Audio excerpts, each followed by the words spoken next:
उनका निस्तारण किया जाएगा और गांवों की लिस्ट दे दी जाएगी।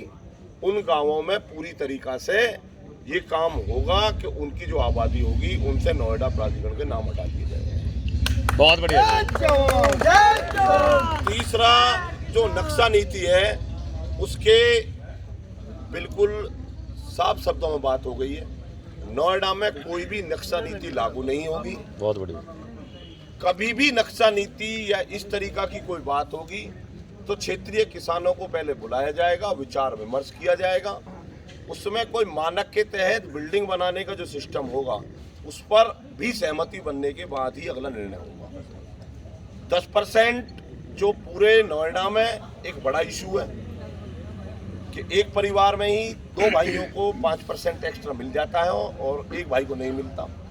उसके लिए अथॉरिटी का ये कहना है कि हमने शासन को रिकमेंड कर रखा है।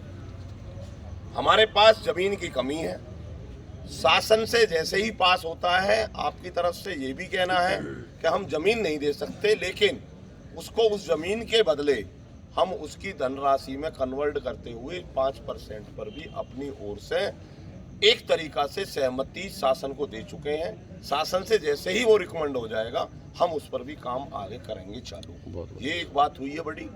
और जो तीनों अथॉरिटियां हैं उसमें जो रोजगार का मामला है उसके लिए पुलिस प्रशासन और सभी अधिकारियों ने ये माना है कि अगर यहाँ पर क्षेत्रीय बच्चों को या बाहर के बच्चों को जो भी रोजगार देने का सिस्टम है उसकी हम 1-2 दिन में जांच कर लें।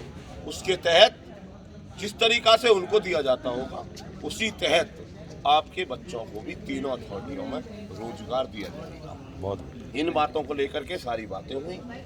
हम ये सारी बातों की बात करने के बाद में इस मुकाम तक पहुँचे हैं कि आपके कहने पर, अथॉरिटी के अधिकारियों के कहने पर, पुलिस प्रशासन के कहने पर आने वाले 12 से 15 नवंबर तक का समय हमने आपको दिया है।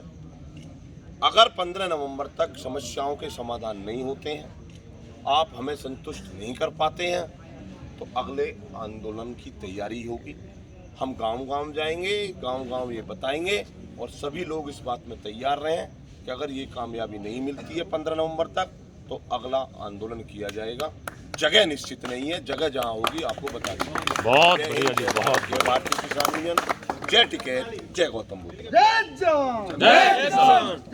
बहुत बढ़िया जी।